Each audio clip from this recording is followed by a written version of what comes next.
Hello, everyone. I've been tasked with the Herculean job of introducing titans of their fields. Having reviewed their mile-long CVs, I can confidently say I'd need 2 hours to do them justice. So I'll keep this very brief. First up, the chair of today's session, Dr. Rakesh Mohan. He's President Emeritus and Distinguished Fellow at CSEP. Currently serves on the World Bank's Economic Advisory Panel and the Prime Minister's Economic Advisory Council, a former Deputy Governor of the RBI and Executive Director at the IMF.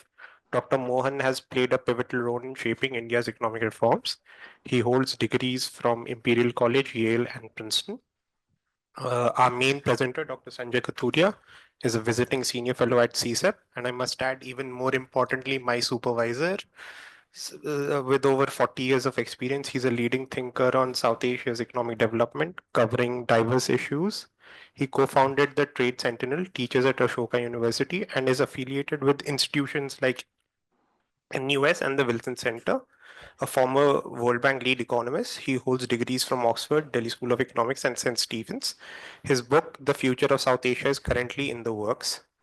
Ms. Nazish Afraz is an economist with over 20 years in teaching and policy research in the UK and Pakistan. She teaches at Lahore University of Management Sciences and is affiliated with CDPR and the Mehboob ul Haq Research Center and focuses on industrial development, skills, and trade. She holds degrees from LSE, Bristol, and LUMS. Dr. Mustafizur Rahman is a distinguished fellow at the Center for Policy Dialogue, Dhaka, and its former executive director. He has taught at Dhaka University. He holds a PhD from Moscow State and has held fellowships at Oxford, Warwick, and Yale. His work spans trade, fiscal policy, SDGs, and the challenges of LDC graduation. He served on government panels, university boards, and edits Springer's South Asia Economic Policy Studies.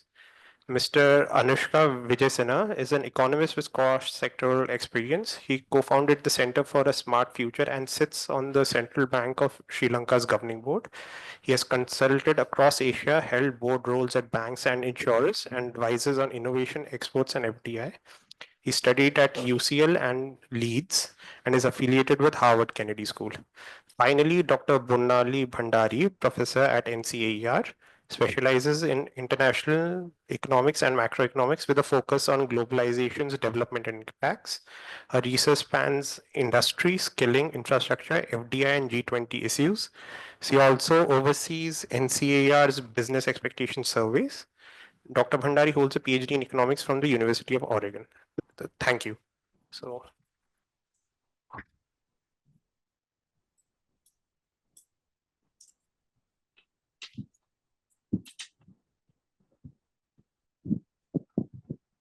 thank you very much, Bharat. Let me first welcome our guests, speakers, discussants from our neighborhood, which is very seldom that we are able to get discussants from Bangladesh, Pakistan, and Sri Lanka at the same time. So I'm very grateful to all of you and a really very, very warm welcome to this discussion at CSEP. And I hope that this is the beginning of such discussions. And I hope that you will reciprocate and invite us, preferably in person, to your countries. And also, we welcome my former colleague at NCAER, Bornali Bhandari. Thank you so much for coming.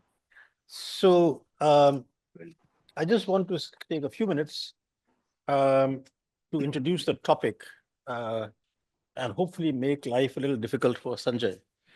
But first, a compliment, Sanjay. It's not easy to write a paper on South Asia because the countries are so different, even the larger ones, both in their size and their characteristics. So you've really done a very, very difficult task very well in terms of bringing out actually a fair number of commonalities also among countries in South Asia. So thank you very much for doing this. And one of the characteristics of South Asia is that we are not integrated and in all kinds of ways, so that very few people in India really know what goes on, even in the economies of our neighbors. So this is a signal service that you've done, which you did, of course, for the Asian Economic Policy Review. The other thing is that you've tried very hard to be optimistic about the prospects of the whole region. And although you've sort of hedged in your normal way, hedged your bets, right? Just which shows up in the title, South Asia's Conundrum, Turning Potential into Sustained Progress. You have even the title, you haven't revealed whether you're hopeful, not hopeful, pessimistic, okay? But you have really tried very hard to be optimistic. But if you read the paper, quite frankly, it's a little difficult to be optimistic, looking at all the data and arguments that you have given. One important uh,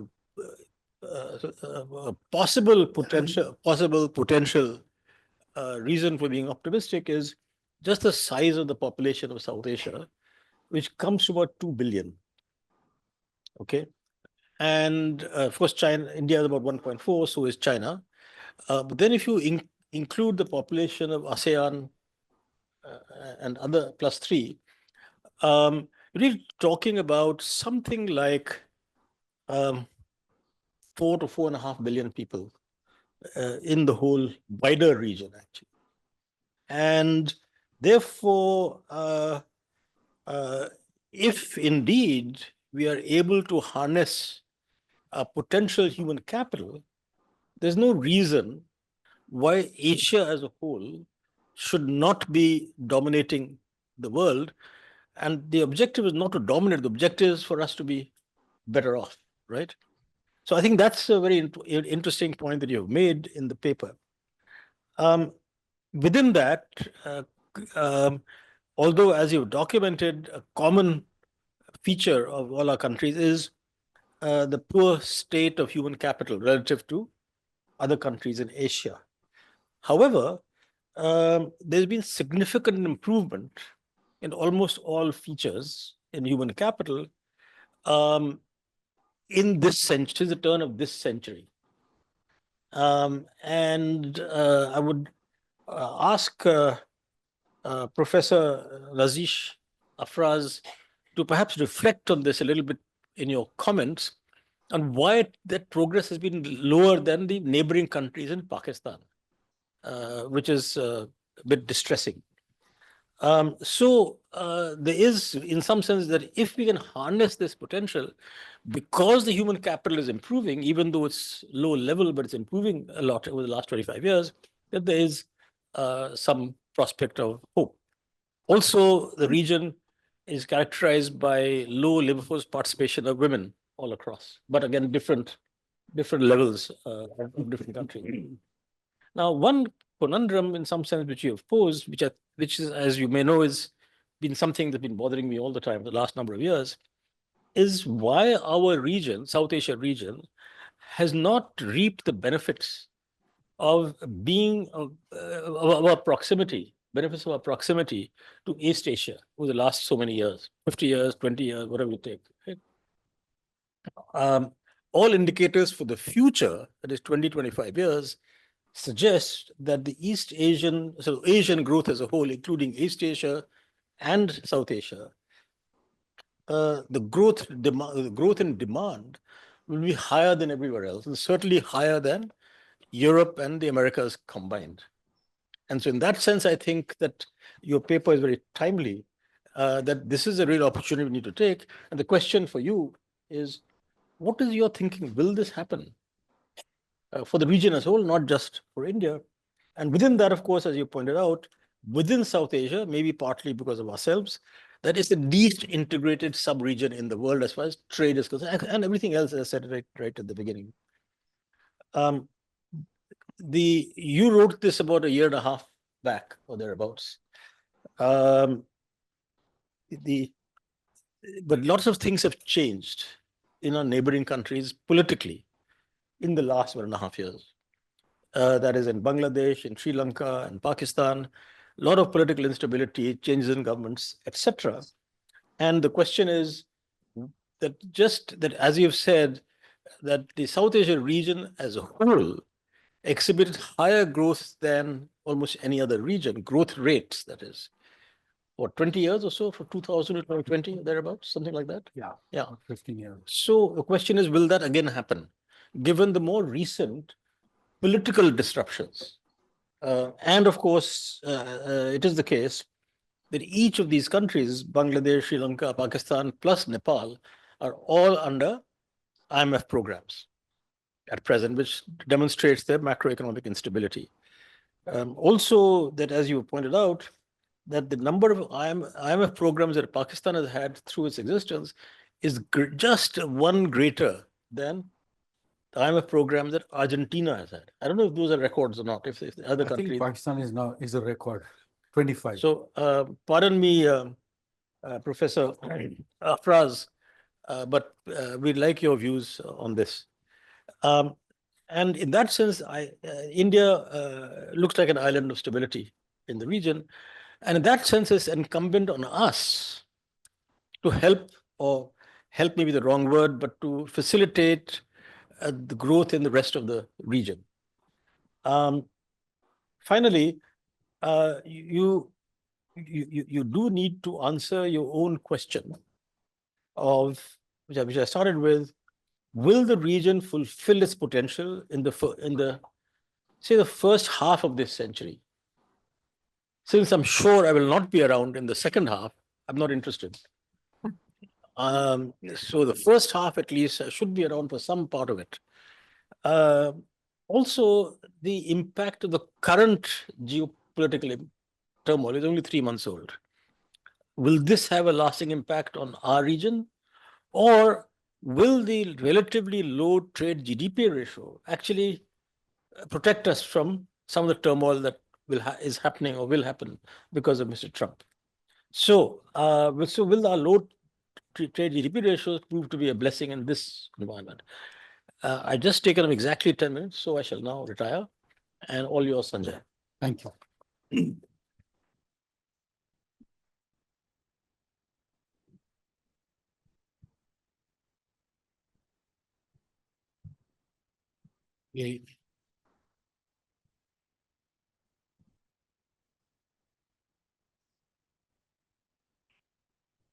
Okay. All right. Let me just check whether that's working. Yes, indeed.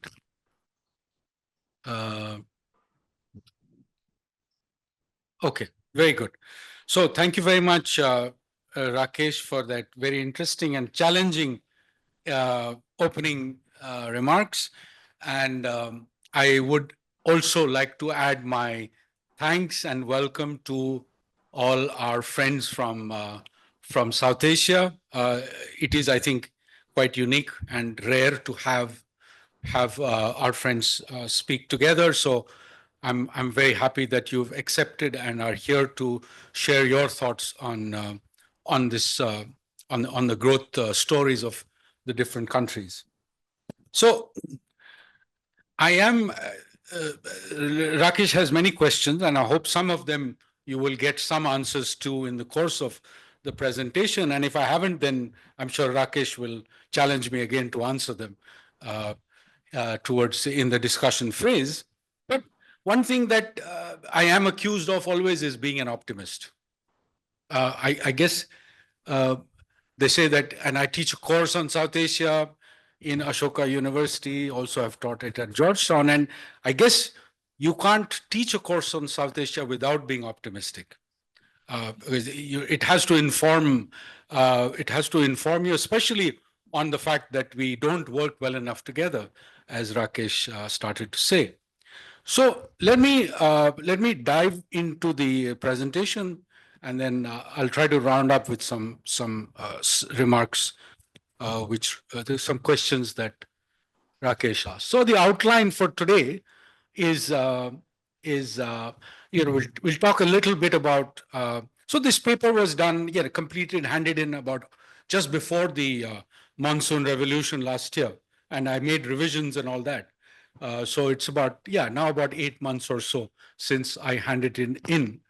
So I'll talk about the development path, the opportunities, what's the big enabler, what are the major constraints, And, this is a 25-page journal paper. Obviously, one has to choose some things to focus on, right? And you will see what I have focused on. It's just a handful of what, in my judgment, are the core critical issues for different countries, and have also commonalities for the region. And of course, we love to talk about the policy side, and that was also a remit from the journal editors. So I've done that, and then we'll conclude.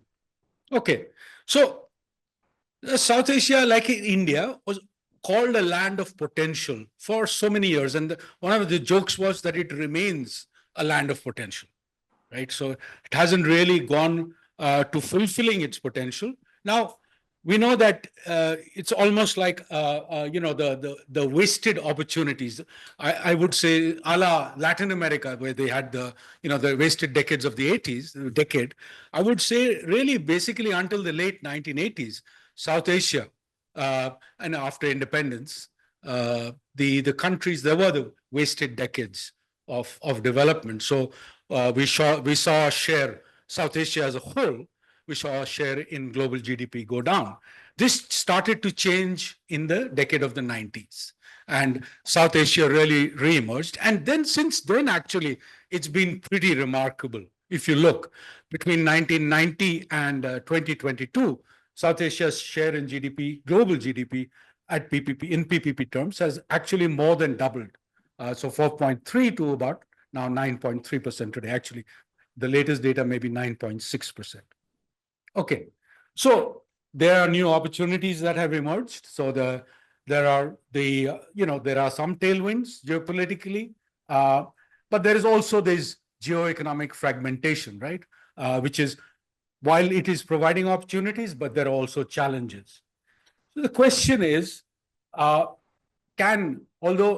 we don't talk about it much anymore, but given where South Asia is at its stage of development, I thought it was still a relevant question to ask.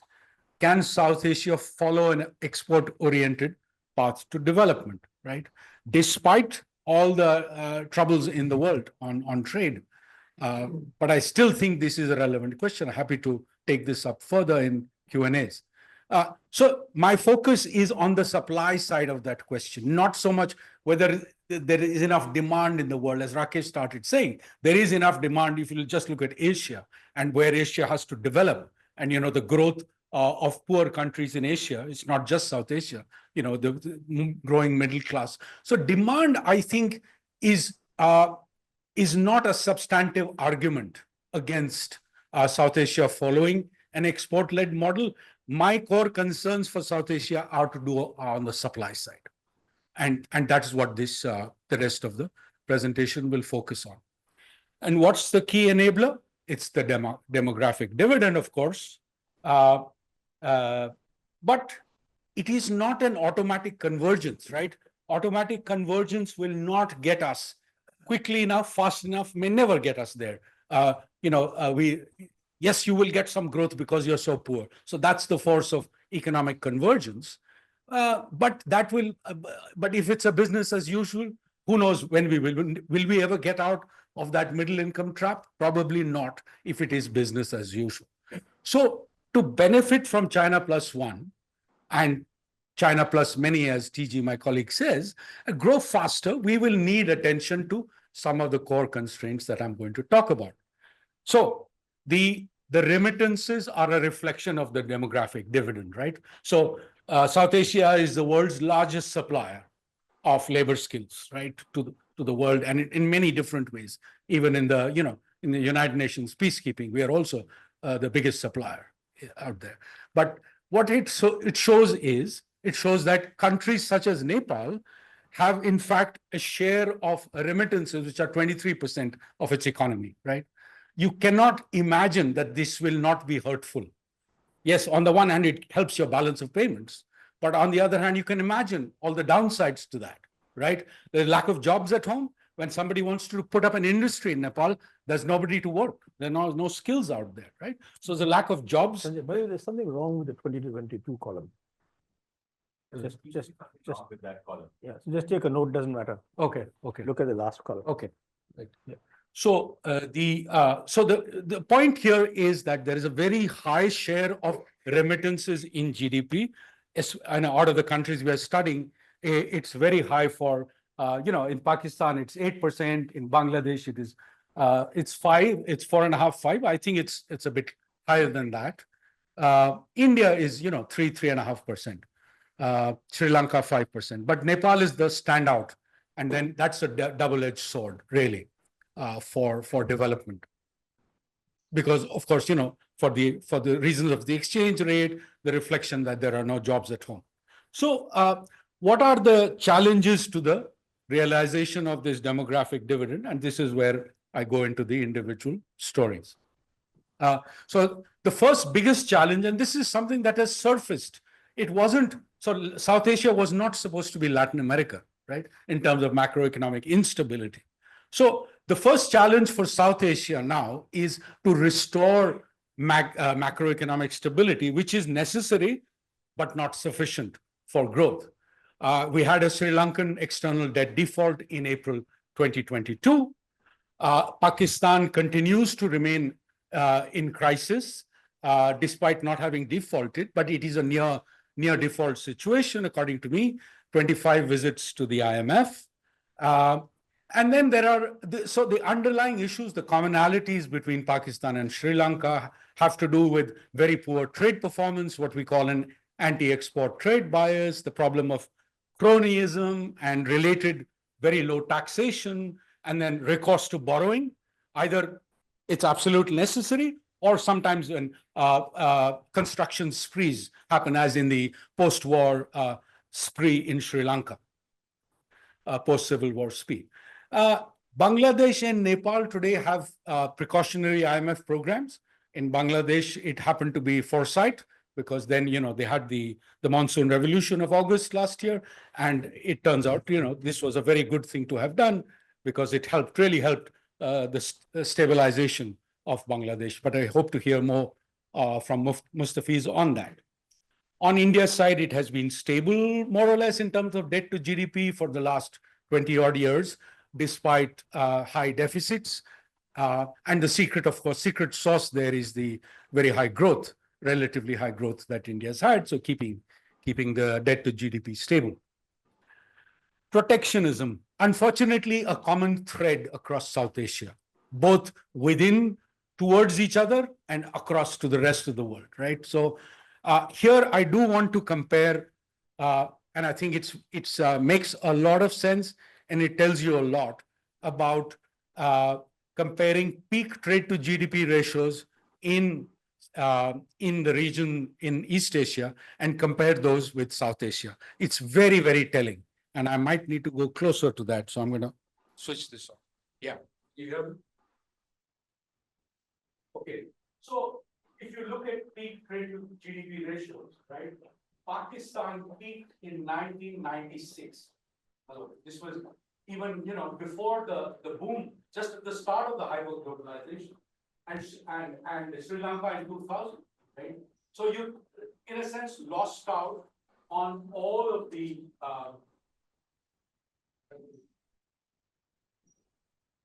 push it off. Okay, right. Okay. So we've had. So they peaked, their trade to GDP peaked before we were well into the phase of hyperglobalization. Now, India and Bangladesh rode on that. They're the two star performers on the trade front in South Asia in a relative manner. So they peaked in 2012. And Sri Lanka actually saw a major reversion. Its share of trade to GDP went down by half, between 2000 and today, right? Question is, if you look at the peak trade to GDP ratios in East Asia, right? So we can't even begin to compare, right? You pick your country, Malaysia 220%, Vietnam, it's still counting, 186%, Thailand 140%, even China, a behemoth, had a peak of 64% trade to GDP, right? India's supposedly peaked at 56% in 2012, right? So there is still a lot of room to grow. So the point I want to mention here, I want us to take away from this is, can really South Asia afford a retreat from trade when we have not even begun, we barely begun to extract the gains from trade, right? We are at trade 1.0. The rest of the world has moved to trade 3.0. We're still at trade 1.0, right? So that's an illustration of what I just said. Our tariffs are amongst the highest in the world. In South Asian countries, you can take your pick. And we've forgotten, Sri Lanka was the pioneer in South Asia post-1977, trade liberalization. And they did very well, actually, as a liberalizer. And then India and Bangladesh in 91 onwards, right? But all of the countries, starting with Sri Lanka, have reversed course starting 2000s, early 2000s, and country after country, now including India for the last decade or so, have followed the same reverse course on liberalization. And this dreaded South Asian terminology, para-tariffs, came into being, which means basically disguised tariffs. It's called something else. It's called, you can take your pick, regulatory duty, airport surcharges, port levy, welfare surcharge, agriculture surcharge. Now the Indian government has put in the budget this year. These are all para-tariffs disguised in the mistaken belief that you don't put them forth for negotiation and liberalization. But of course, they hurt you. And for example, in Bangladesh, if you include para-tariffs, then the tariffs goes up from 13-14% to 27-28%, right? This is the story on para-tariffs. Okay. Now, so what is all this reflected in? Manufactured exports. If you focus on manufactured exports as the provider of large number of high quality jobs, then there are some very telling statistics in this chart, which shows that basically share of world exports declined for Pakistan and Sri Lanka, right? Both manufacturers and overall. In Bangladesh, they've increased somewhat, and in India, they have increased significantly. But what are the caveats? What are the caveats even in this story for Bangladesh and India? Well, in Bangladesh, there is a massive dependence on apparels, 85%. I don't know any parallel in the modern world where a single product so dominates exports, right? And this is very unique, and it is obviously an issue of concern, and Mustafizur and others all have raised these issues, right? In Sri Lanka and Pakistan also, there is a significant lack of diversification. There is also a massive reliance on the textile basket, textile and apparels. And Indian manufacturing is actually now lower as a share of world exports compared to Vietnam, a country 7% the size of India, right? So whereas Indian manufacturing share went up by 1.1% versus 1.9% for Vietnam over the period, this 20-year period, 2000 to 2022, right? So India is South Asia, India, not an integral part of Asian value chains, which have been the big success story in world trade and world development in the last 30 years. And export performance, or the lack of export performance, is a key reason for the Sri Lankan and Pakistan continuous crises in both countries. Okay. Now, this is something regional goods. So regional goods share as a part of total trade. East Asia, you take your pick, you compare with any region. India is less than 5% according to the latest numbers, goods trade. So we only share, so we completely negate gravity, the force, inexorable force of gravity. We managed to negate that in South Asia by erecting all kinds of barriers to regional trade, right? And this is at a time when South Asia is the fastest growing region in the world, right? So we're missing out on that regional buoyancy, not just for India, but especially for our neighbors, smaller neighbors. Instead of capitalizing on the fastest growing large economy in the world, you are actually looking to distant shores and not profiting from that. So, and you can do lots of good things, right? There are the must-have categories of trade, of intra-regional, where you need to have cooperation, energy, climate change, and so on.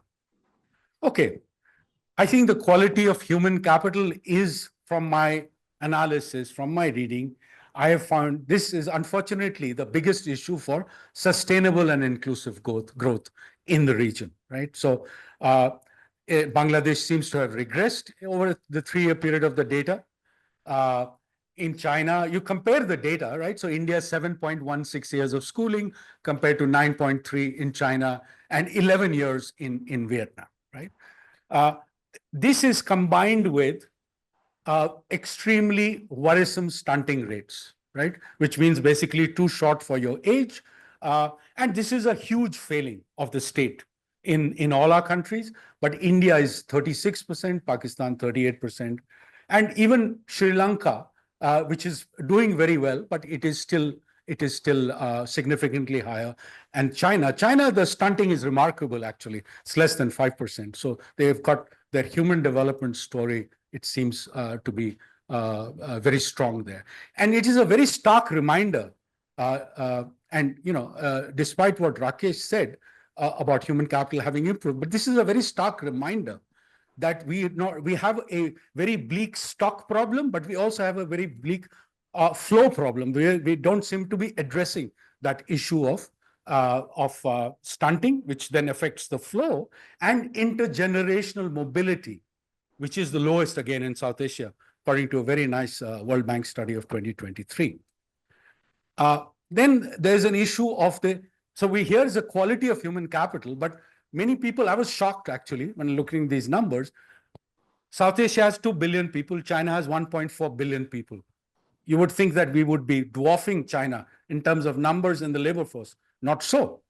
China has more people in the labor force than South Asia does. Okay, that should make you think make you sit up. So it's not merely a quality issue, it's also a quantity issue. And the biggest blame of that is the female labor force participation, where China and Vietnam are in the 60s, and India and South Asia, most countries are average for South Asia is 28%. Okay, so we get to the what can be done about it. So I will leave a lot of it to our friends to speak on. I'll just go through a few headlines on this. So restoring macroeconomic stability is obviously the first order. It's the sine qua non, necessary but not sufficient. Sri Lanka defaulted, and Pakistan always says, well, I can't default. I can't afford to default. Well, I have argued actually quite strongly that Pakistan should default. Consciously default. Sri Lanka consciously defaulted. Look, its bond yields were 32% in November 22. Yesterday, they were 11.7%, 10-year bond yields. Okay. Pakistan should really carefully consider, and there are arguments, and I have countered those arguments about, it's being mostly domestic debt, but on the other hand, its banking sector is quite profitable. So there is a lot of room out there. So orderly haircuts, the point here is orderly haircuts are better than disorderly ones, because year after year, Pakistan is, I don't think they're out of the crisis type situation.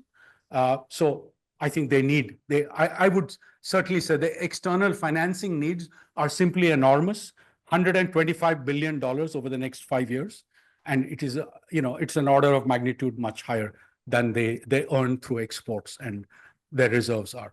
So these countries need, all of the countries need tax collections. Agriculture income tax has just been introduced in Pakistan, thanks to the IMF. And there are major issues on quality of spending. So, and they also need to create fiscal space for climate and the buffers for future crises, right? So all of that. Trade, I think it's the big moment for South Asia and India. You can be big gainers from China +1. We are not. Currently, it's Vietnam, Mexico, Turkey, not India or Bangladesh. India needs to work with China to become a part of China +1. Paradoxically, needs to use Chinese technology, Chinese skills, in order to get even close to the Chinese ecosystem. Tariffs are very, very high, and that has prevented India from really participating in any significant deeper trade agreements.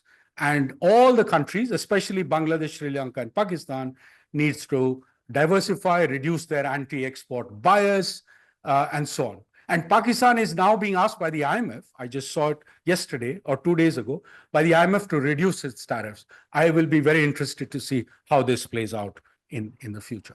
Tackling human capital, of course, and I'll not go into the details of some of the ideas, leave it to the commentators into that, but there are urgent, right? Although the fruits will be only reflected 15 or 20 years from now, but this is, in my sense, this is the most urgent issue facing our countries, including India.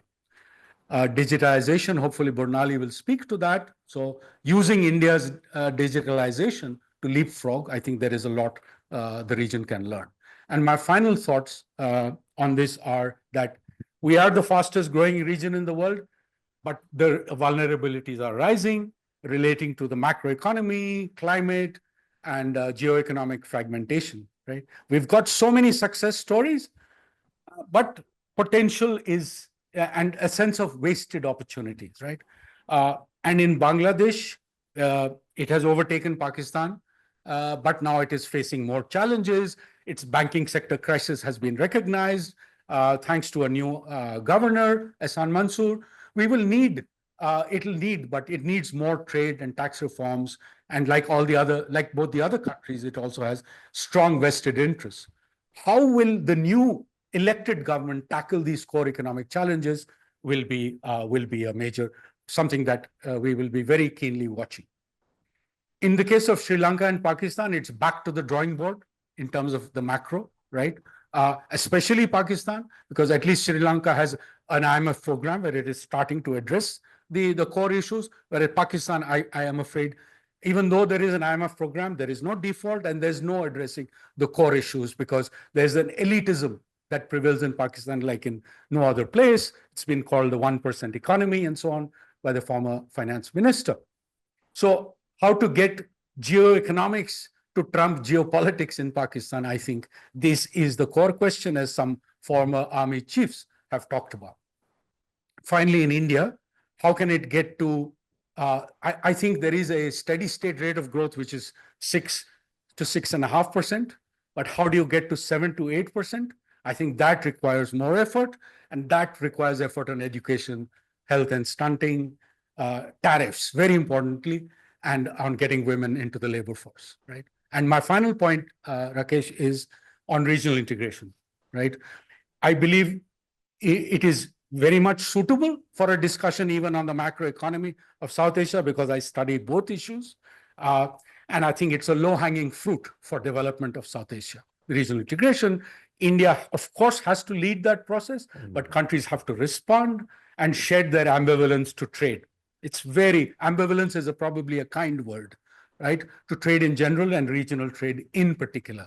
And this is a must-have for climate change, and it's a great to have for trade and job creation. Thank you very much. Thank you. Thank you very much, Sanjay, for a very crisp presentation covering all aspects of your paper. So thank you very much indeed. Can I go straight ahead to Professor Nazish Afraz from the Department of Economics, Lahore University Management Studies. Thank you very much for being with us, Nazish, and we look forward to your comments. Each of the discussants will have about 10 minutes. All right. Thank you again. Good afternoon, everyone. And I'll start with congratulating you on your paper, Sanjay. It's a really good time to be having this conversation because even though the China +1 strategy that motivates your paper may have emerged during COVID, when companies were looking to diversify and de-risk their supply chain, it has in fact persistent and grown in relevance due to escalating US-China tensions and also rising labor costs in China. In fact, just this morning, I woke up to the news that ships that are built in China are going to be facing some very, very exorbitantly high fees for docking in the US. So, now with the return of Donald Trump to the White House, these concerns about supply chains and diversification are even more pronounced, and companies continue to seek alternative production bases, and this makes it an important opportunity for South Asia. And like you've mentioned, it's an opportunity that we've already seen Southeast Asia move very quickly to capitalize on.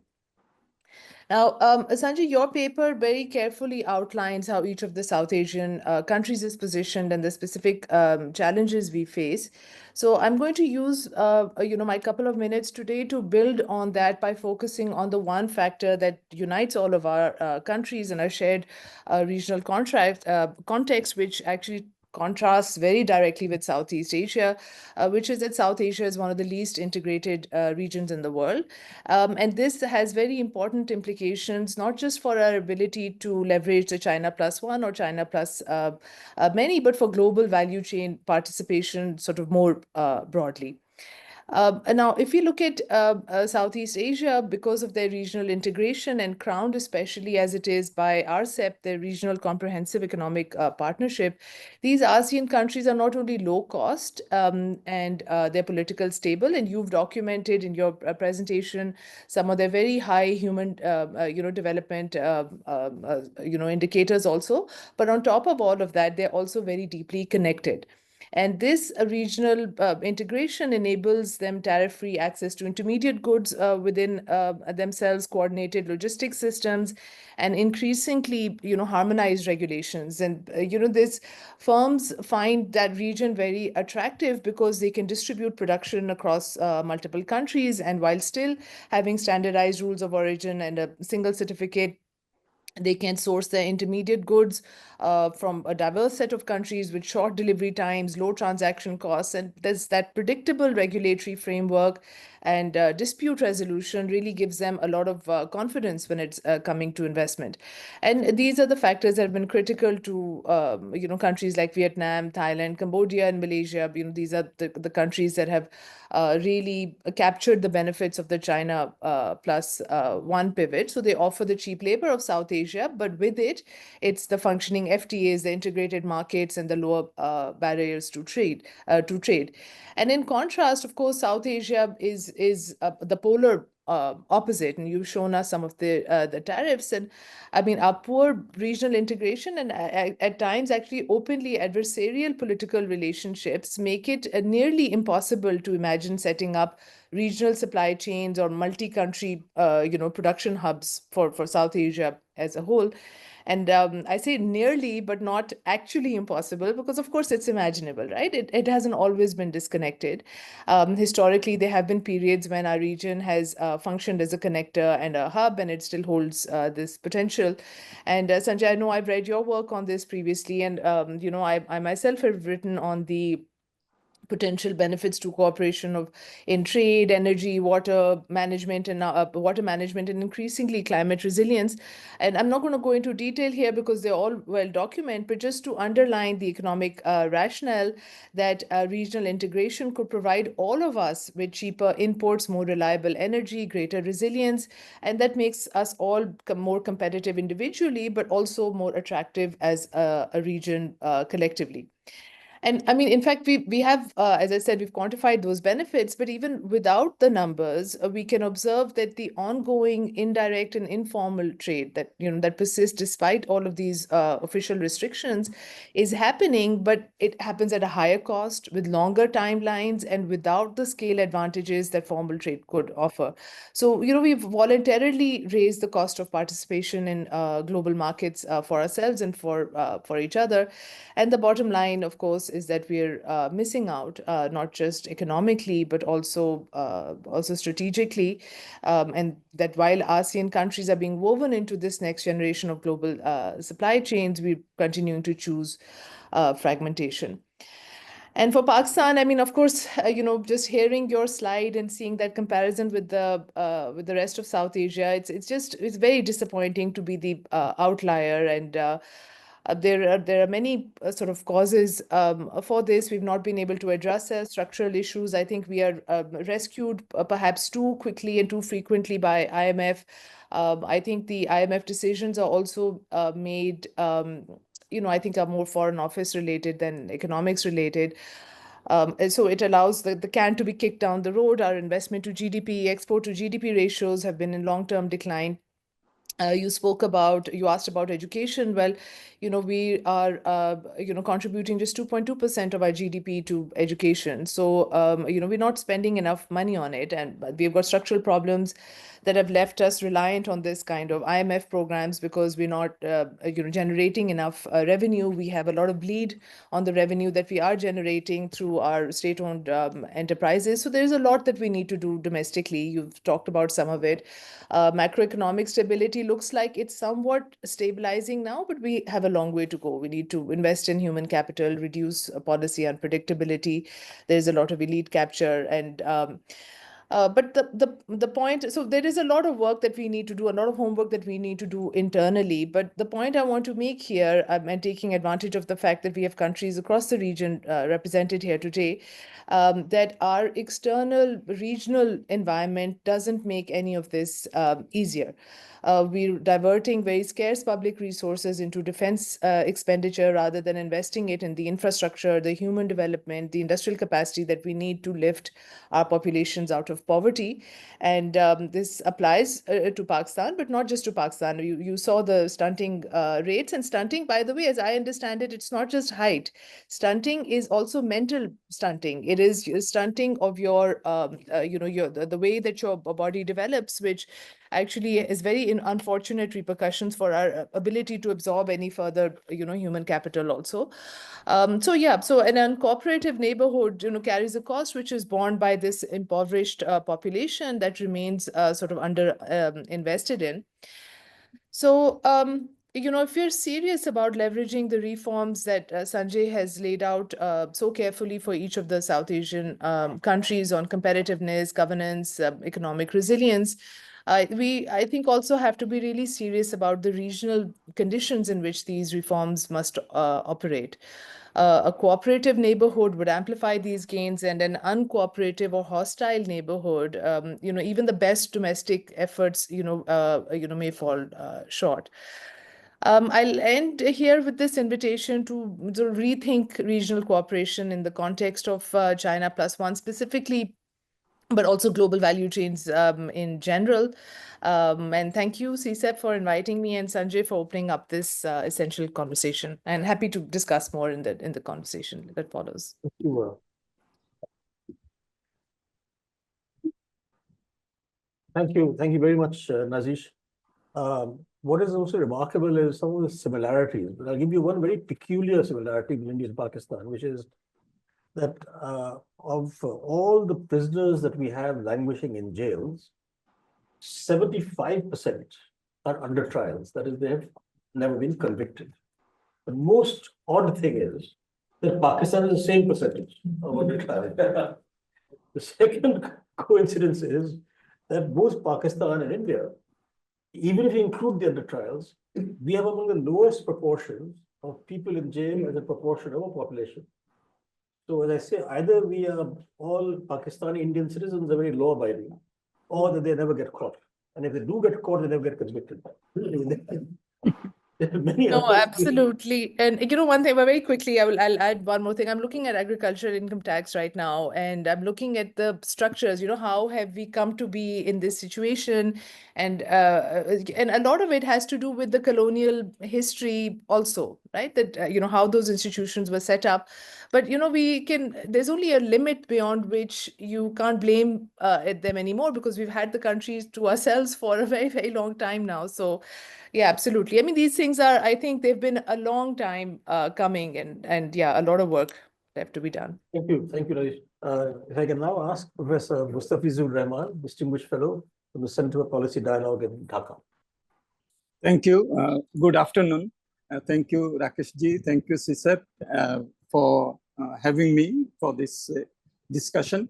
And I'm very happy that this is an opportunity to discuss on my friend Sanjay's very insightful article. I always learn from his writings, and this has been also very important for me. I have read it from three lenses. One is the Bangladesh lens, interpretation and the data with regard to Bangladesh. The second is learning from our neighboring countries. I think that is also very important for Bangladesh, because many of the problems that Sanjay has mentioned, they are common, but they have also specificities. So learning is very important. And the third is, of course, regional cooperation, on which Nazish has focused her presentation. So all three are very important for me from a learning perspective. Now, with regard to the Bangladesh experience, Sanjay has mentioned the July 36th mass movement and the monsoon revolution that we had in Bangladesh. And after that, the white paper committee, which was set up by the interim government, of which I was a member as well. And we have gone back to the Bureau of Bangladesh Statistics and the data that was there. And Sanjay's data is mostly up to 2022. But if we look at what the white paper committee has come up with, almost all the data that has been there has been questioned. Even the Bangladesh paradox, the Bangladesh puzzle, how can you have such high growth rates with such low levels of governance? All these have now come under question. And if we look at between 2022 to 2024, the reserves, foreign reserves came down from $42 billion to $20 billion. The exchange rate came down, depreciated from 86 taka to 122 taka, 41% depreciation. The growth rates, which, for example, the earlier government, it forecasted that for the fiscal year, the last fiscal year, it will be 7.5%, actually turned up to be 4.6%. So I think data integrity and questioning the data has become very important. Just take, for example, exports. It was $50 billion. Now we find out that there has been double counting, and it is actually not $52 billion, but $44 billion. So all the data, not only for Bangladesh, but also South Asian averages will be impacted, isn't it? So I think that data, questioning the data and taking a careful examination of data integrity has become very, very, very important. This is one. Number two is, obviously, Sanjay very rightly mentioned about, that South Asia, the potentials, and it has always remained potentials, his first line. And I remember someone said South Asia has a great future, and the tragedy is that it is always a future. It's never a present. So I think how do you then address those? And Sanjay comes up with a number of very important reforms. My critical take on that will be the political economy and the institutional governance aspect of this. You see, for example, if we take Sanjay rightly mentioned, the domestic resource mobilization is the lowest in Bangladesh, 8% of GDP, whereas even in India, it is 17%. So why it has remained so? Why, when Bangladesh was growing at such a fast pace, even according to government data, the tax GDP ratio came down from 11% to 8% between 2015 and 2024. So there is a political economy to it, that the ruling class, the ruling elite, they don't want to pay taxes. Most of the taxes in Bangladesh, more than 2/3, is indirect taxes. So you have, the elite, those who have taken money out of the banks, and Sanjay mentioned about the bank default. It was mentioned during the last regime that it is 10% of the outstanding loan. Now the Bangladesh bank governor, which Sanjay's good friend, Dr. Hassan Mansoor, he comes up with the data that it will be more than 30%. So we were hiding all these numbers. So if you have a 30% debt default, what will be the lending rate of the banks? And with those type of, and this has happened from 9%, now it has gone up to 15, 16%. And what will happen to the investment then? Can any investor with that that high level of credit interest rate, can they survive? So the private sector credit uptake has also come down to 7%. So what I'm telling is that if we want to really do the reforms, the political economy aspect and the governance aspect, it becomes very important. Institutions become very important. Sanjay mentioned about the IMF. Yes, as I was mentioning, Bangladesh debt servicing liabilities are now increasing. With all the mega projects, overcosted projects, and I wrote the chapter on the mega projects and found out that per kilometer construction cost in Bangladesh is 2.5 times more than India. The metro rail that we have built here The same metro rail from, I think, Bangalore and Mumbai, I think it was a rail line. It was almost double in Bangladesh. So, and all these are from borrowed money, okay? Because with that 8% of GDP, we can only service our revenue expenditure. All development expenditures in Bangladesh is borrowed money, either domestic or foreign. And now we are under tremendous pressure of debt servicing. Many of those big debts are now coming. The grace periods are ending, and the repayment periods, when you have to pay both interest and principal, that is beginning. So we are under tremendous pressure. So IMF is not so much the $4.7 billion over a 3-year period. That's not the important. The important thing is the reforms that we should do. For example, in the National Board of Revenue, separating the policy with the administration. Sanjay very rightly mentions about digitalization of the taxation system. It's so important, but we have done digitalization in a very haphazard manner, because I think that there was also a reluctance on the part of those who had to pay, should have paid taxes, not to do all these things. So now digitalization is being given top priority by the NBR, separation of policy and implementation given top priority in the reforms. And we think that that is the way to go forward, particularly focusing on direct taxation. And we have also suggested, like in India, like Aadhaar number, a unique number, so that you can reconcile both you can reconcile your income and your expenditure to address tax evasion and tax avoidance. So all these reforms are becoming, I think, very important as we go forward. And Sanjay very rightly mentions about the demographic dividend. You see, one of the major reasons behind the monsoon revolution was that educated youth with tertiary education, they were not getting the jobs. Employability is becoming a major problem. So it's just not years of schooling, but it is also, the quality of education. Sanjay rightly mentions about stunting. And I think that midday meal, which we are now pursuing the government, is also very important in terms of, enabling our children. It's just not just schooling, but as I said, the quality to absorb, quality of education, all these are becoming very important.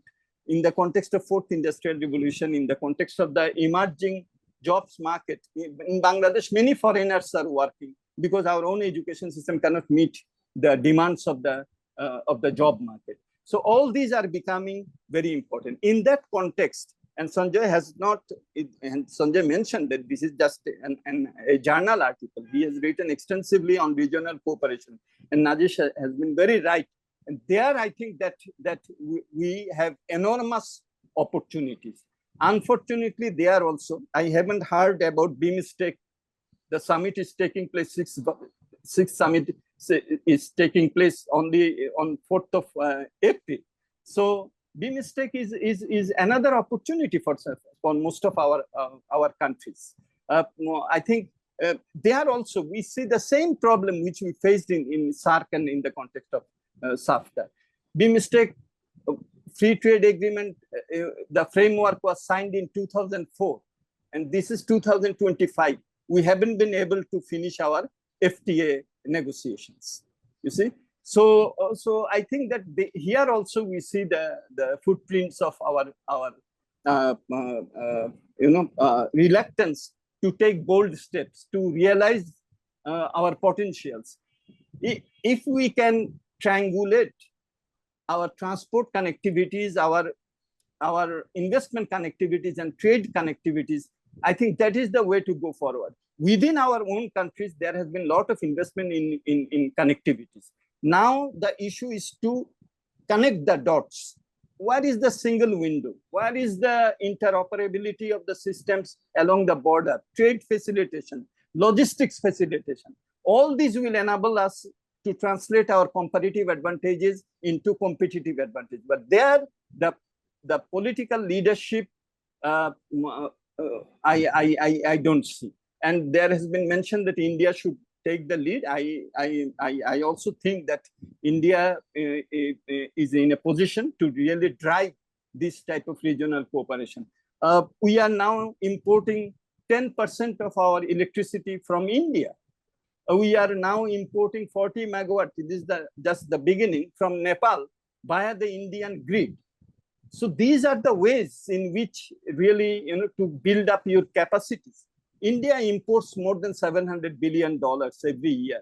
China imports $2,800 billion every year. Bangladesh's exports to India is less than $2 billion. To China, less than $1 billion. Where are the supply side capacities? Without investment, FDI, I don't think that it will happen. But within our country, at least I can talk about Bangladesh, where the net FDI inflow over the last 10 years has been less than $2 billion, and compare with $15–16 billion of Vietnam. So I see, Mr. Rahman, if you can conclude. Yes. I will be concluding in 1 minute. So I see that investment is becoming very important, and there also the reluctance of domestic entrepreneurs to invite, to welcome, to have the institutions which can bring down the cost of doing business are becoming very important. So I think that many of the suggestions that Sanjay has given are very important. If we can have more cooperative, mindset, more deepened regional cooperation and integration, I think that can also help us in driving our own reforms also, and also in taking advantage of the regional cooperation opportunities. So that will be my contribution. Thank you. Thank you very much, Professor Rahman. If I can ask you one question, only one word answer. That is, over the next 10 years, are you optimistic or not about Bangladesh? Yes or no? I will add 2 words, very optimistic. Thank you. If I will now ask Professor Anushka Wijesinha, from the co-founder and director of the Center for a Smart Future from Sri Lanka. We're looking forward to hearing you. Thank you very much. And thank you, CSEP, and also Sanjay for inviting me. It's good to join another session that Sanjay always finds interesting ways to keep South Asian cooperation alive, at least on these kind of forums. And I think constantly keeping this point about regional cooperation in our conscience. Certainly, I know that my former boss, the late Dr. Saman Kalegama, will be smiling upon us very approvingly. So I'll be making 5 points in my remarks, ranging from some of the comparisons that Sanjay has made on specific topics, comparisons between countries, to some more regional points, and then some points on Sri Lanka. So I think the first one that I'd pick up on is some of the things that Sanjay said about this on the macro front, these comparisons between Sri Lanka and Pakistan. And I think this is particularly important because this paper, unlike many others we read around regional issues, has brought out the macroeconomic distress and the macroeconomic strains point quite significantly. And that's perhaps a sign of the times. So in some ways, there are parallels between Sri Lanka and Pakistan, most notably the putting off of much needed public finance management reforms, the long overdue strengthening of and diversification of growth drivers, and of course, prudent debt management. But I also think there are some stark differences. At least from my point of view, the size of the Pakistani economy means that there's this much more diverse base of economic activity. For example, in Sri Lanka, though, a key to the crisis was this growing over-reliance on a narrow set of income earners, remittances, and tourism. And I think another interesting point is on the type of emergency bilateral assistance, which is also quite a contrast. In Pakistan, quite apart from the IMF, Pakistan was able to attract quite a lot of bailout funding from the Gulf states, Saudi, Qatar, UAE over the years. Sri Lanka has primarily had India since the onset of the crisis. And even the Chinese swap line was not usable due to various stipulations. So I think all of this, a point to consider is also what emergency bailout or economic distress related assistance in our region looks like and how we can leverage of each other. Of course, one thing in common that both Pakistan and Sri Lanka have is that we've been to the IMF many times. We talked about that, and there is no shortage of the menu of reforms that are started. But I think what we both seem to do a bad job of is completing those reforms, bringing those agendas to a close. There is often an unfinished reform agenda that keeps getting postponed. Here, perhaps Sri Lanka might show a different path because at least up to now, we are still under an IMF program, and there's more that's being done to reduce the chances of that backsliding. Because I think for us now, having gone through this debt restructuring, and particularly because we have these macro-linked bonds kicking in 2 years, the cost of falling behind on the reforms that have begun have never been higher. This cost has not been as high in previous IMF programs. So my second point is on some of the other macroeconomic issues, since we're already on the topic. Sanjay rightly focuses on the emerging issues of macroeconomic distress, fiscal space, debt sustainability in countries in our region. I think the experience from Sri Lanka shows very much why this is so important. And in fact, now you're seeing fiscal policy getting tightened, revenues improving, the primary surplus continuing. And there is this debate, of course, about how will this hamper growth in the very short term. Getting public buy-in for these kind of painful reforms is not easy, especially when you've taken the economy to the edge. And the economic crisis has had some very debilitating impacts on firms and households. And for the longest time, Sri Lanka had been using tax policy and tax incentives and lower rates as a way to get growth outcomes rather than focusing on those structural reforms. And now I would submit that we are being forced to place greater attention on the structural reforms to get growth going, because you're kind of hardwired on the fiscal side. So both the IMF and World Bank policy-based loans and conditionalities have had to nudge our policymakers to establish some of these, framework conditions that help growth, particularly on the budget side. So I think what's interesting is we now have an independent parliamentary budget office that's being set up with its own act, new Public Finance Management Act, a separate of the public debt office from the central bank. So a lot of those, but I think moving from that to growth is what's going to be a challenge. In this, I now perhaps switch to my third point, which is on trade and investment. Particularly this week, there's a lot of focus on what does India's growth mean for Sri Lanka ahead of Prime Minister Sri Narendra Modi's visit to Colombo. Sanjay rightly makes the point of this lack of regional integration, but also the possible potential that India's growth might offer to its neighbors.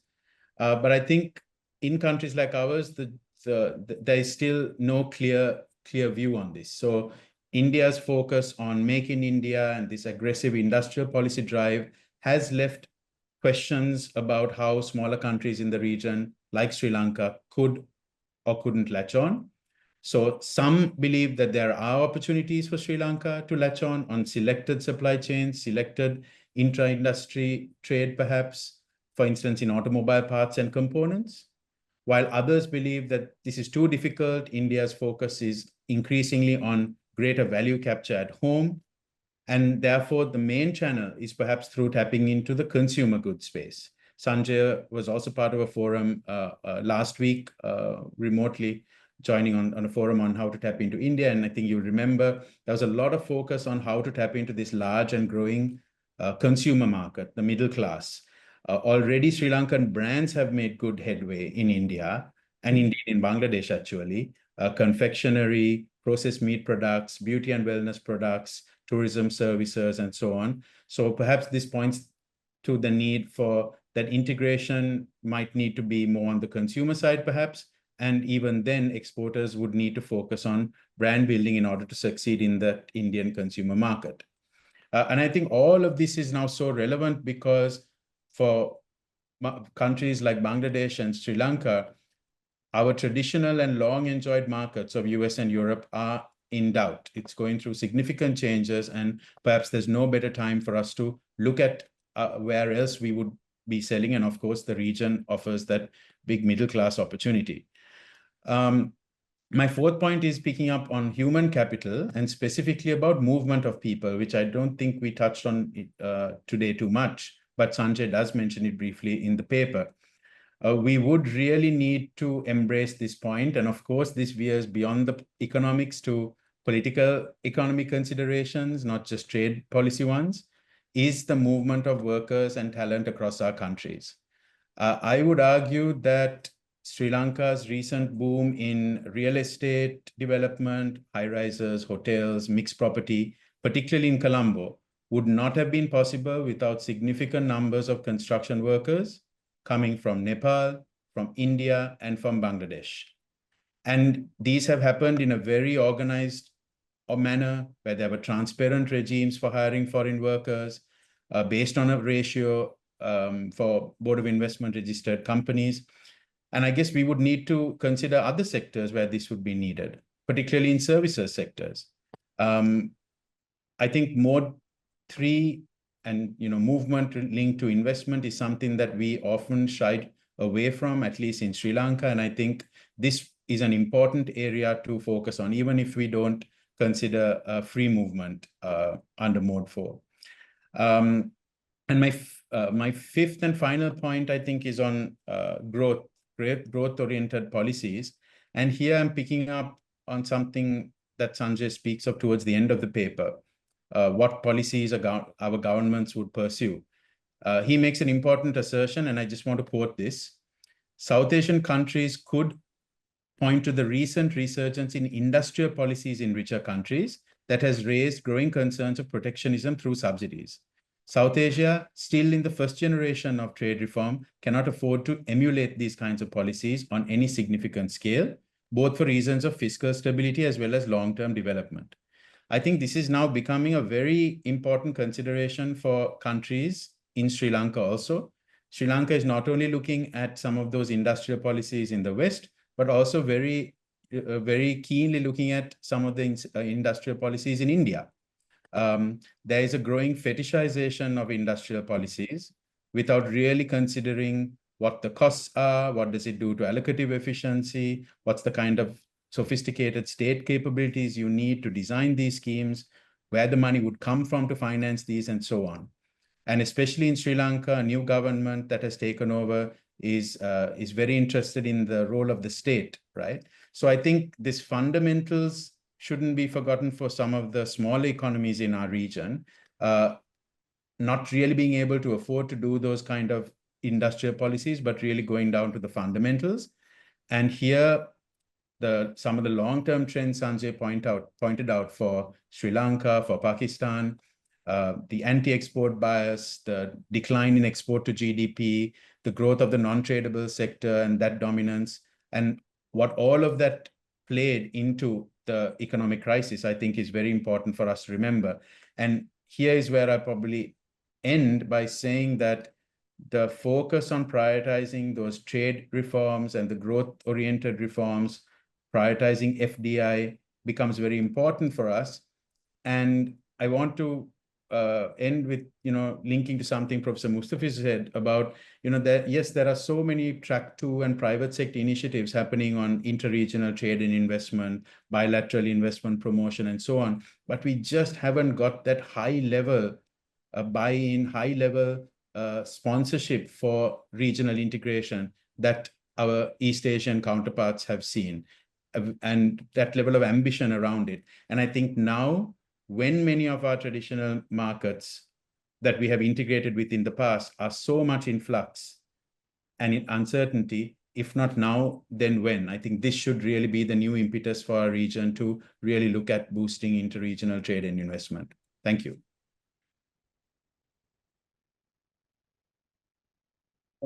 Thank you very much indeed, Dr. Anushka, Wijesinha.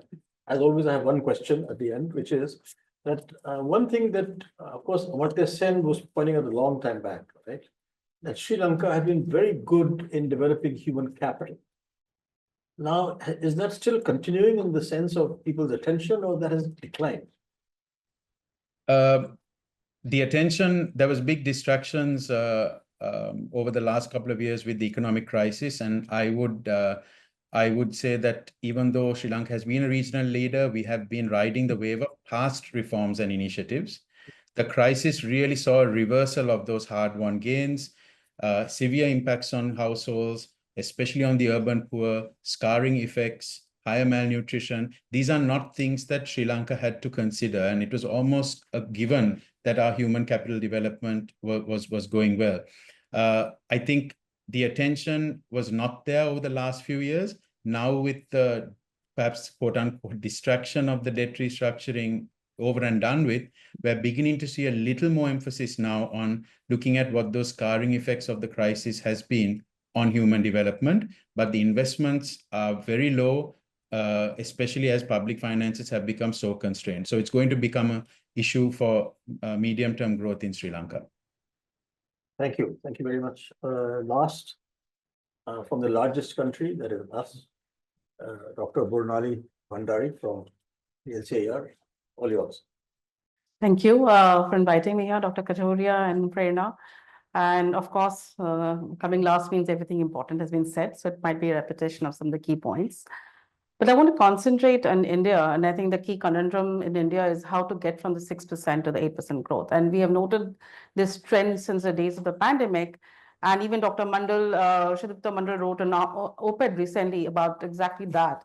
And that how do we get to the aspirational goal of the Viksit Bharat, and how we need the 8% growth. He, of course, focused on the solution for the capex to look at that. But here I just slightly look at from Dr. Kathuria's paper's context. It's a very, very rich paper. And I think what I really liked about the paper was a comparison between the years 2000, 2015, and 22. It gives a very nice broad trend, and it's pretty the numbers are pretty startling to see the decline, especially the peak tariffs. I think that was very, very, very important. But what are the 4 ways that we can actually get to the 8%? I think Dr. Kathuria has mentioned about trade. I won't repeat that point here. But I just want to say that I wish we could have talked a little more about services trade, because India is doing quite well in services trade. And the estimates are suggesting that services trade may even outnumber the merchandise trade. And India really has a dynamic sector there, other than remittances. But I think that's also the conundrum here, because if we are doing so well in services, what does that mean for employment? And then there's a repeated theme that I will keep on coming back to is about jobs and employment, because I think when we look at macro, while we look at all the key macro variables, I think it's important to even look at employment, especially unemployment, underemployment, to have a key perspective of what does growth means. Ultimately, why do we want demographic dividend? We want to make sure that people have jobs, and job creation is both a demand and supply problem. The second key point that I want to talk about is technology. Technology is as Dr. Kathuria has mentioned, India has created a lot of digital public infrastructure. It's not just digital infrastructure, digital public infrastructure, where you can plug and play. The India stack, the agri stack offer a lot of potential. There's a lot of innovation and dynamism in the sector. It's not just about digital technology. I would like to distinguish between that, because it's also about sectoral technologies that are happening in almost each sector. Recently, I just finished a study on exactly this. What are the kind of skills that we are going to create, jobs that we are going to create in each 7 sectors, ranging from agriculture to IT. Believe it or not, every sector, there's a lot of dynamism that is taking place, and that has to be captured and understood. But the problem is, and I'll illustrate the problem with a simple example, is agriculture. When we think about agriculture, the digital intervention we think about is agri-tech. And while you'll see lots of numbers floating around, the problem is adoption of agri-tech by our farmers, because our farmers are not digitally ready or do not have the digital skills to actually adapt or adopt agri-tech. It's a solvable problem, but the problem has to be solved. So the third problem is, of course, and it's interrelated problem, is of human development. Three things: education, skills, and female labor force participation. For education, as Dr. Kathuria has already mentioned in the paper, the quality of education in India, quality of education is quite low, but it's not just about general education. It's not just about enrollment in secondary education. I do have a problem with the learning adjusted numbers, because we're looking at 2020, which is the pandemic year. And we know that learning took a toss there. I think we need to be a little careful about taking the numbers from 2020. But that aside, educational quality has shown improvement, but we are still not creating the skills that that the firms want in our country, and that's the problem. There's a skill mismatch, and how do we solve that? Because there's a problem of skill shortage, that because of digitization, because of rapid changes in technological cycles, you do not have enough number of people to get those jobs. And the second problem is, even if you are able to find the people with the right pedigree or right degrees, they do not have the skills to actually work in this job. So there's a skill mismatch both, and it's more than just a degree. It's technical, vocational, cognitive, socio-emotional. In our work, we also find that just having technical skills is not is a necessary condition, but it's not a sufficient condition. NASSCOM has reported that skill mismatch is highest in the intermediate job roles.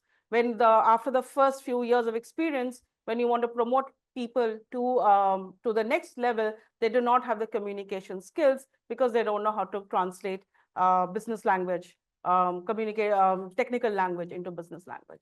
These are, and where will these skills be taught is something is something we are still struggling with.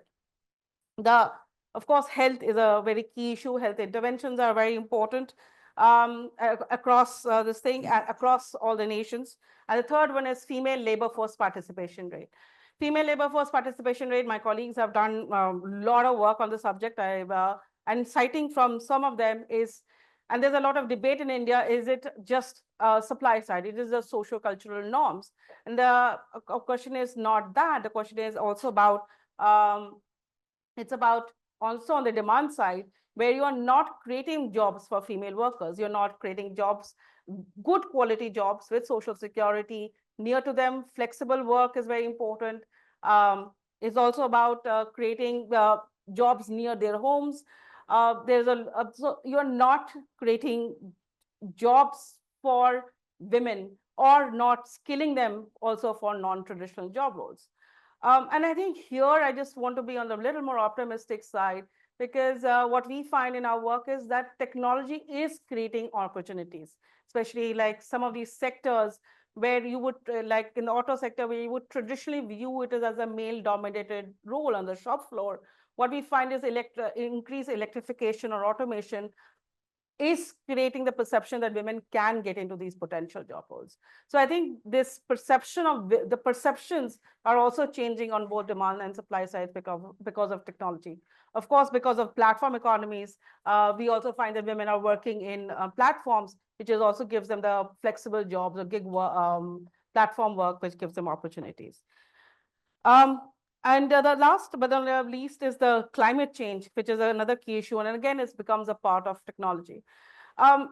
We find in our work that we have done with on the farm mechanization sector, we find that majority of the women are workers are women, but the farm machinery that is designed is mainly for men. So it is important that you design, not only you design the kind of machinery that that your farmers are using, and they happen to be women nowadays. So the power tiller, the smaller tractor, which the women can operate. So it's important. The idea is not to just have production linked incentive or employment linked incentive.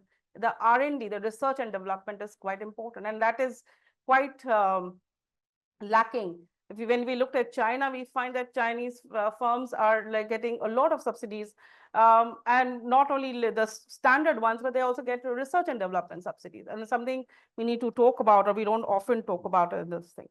So all the combination of this is important. All of them are creating both opportunities and challenges. But the thing is, are we equipping people enough with skills? And I'm not talking about education at all, with skills so that they're able to get the jobs now and even in the future, as this job roles evolve. And the last but not the least is, and I want to come up with is that, yes, we need to emphasize on not just the macro stability, the usual factors, but also on look at employment. And India's current problem is that, or has been for some time, is that our dynamic sectors, the sectors which are growing, which are the service sectors, they are not creating enough jobs to absorb all the workforce. 40% of our workers still are stuck in the agriculture sector. And even if we are able to move them out, where will they go? Because some of those other sectors are stagnating. So I think we need a slightly more circumspect look into both the sectoral growth trends and also at the job creation along with accompanying skills. Stop here. Thank you. Thank you very much, Bornali. I'm very glad that you focused on human capital and employment. One question, and particularly female labor force participation and employment. Now, one question that there's been a lot of debate recent months or year or so on that there's one argument that female labor force participation has increased a lot in the last 5 years.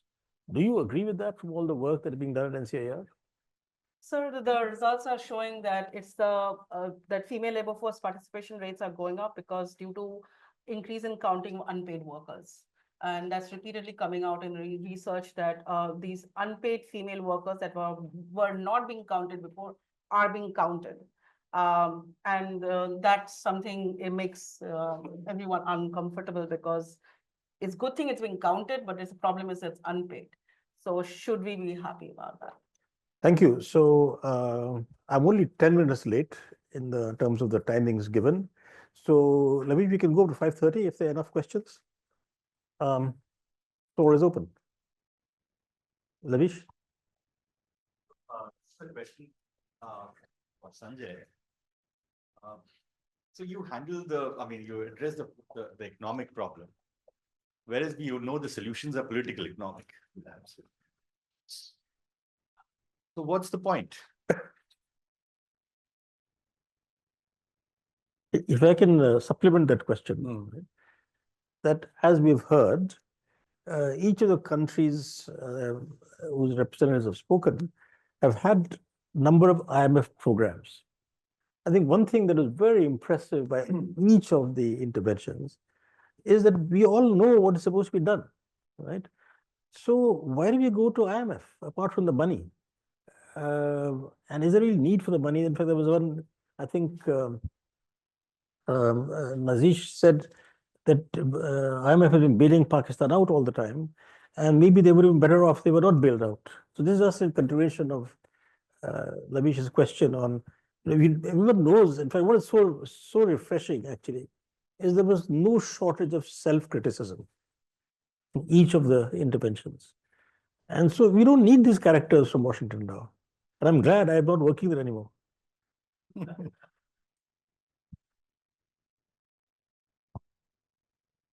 Shekhar?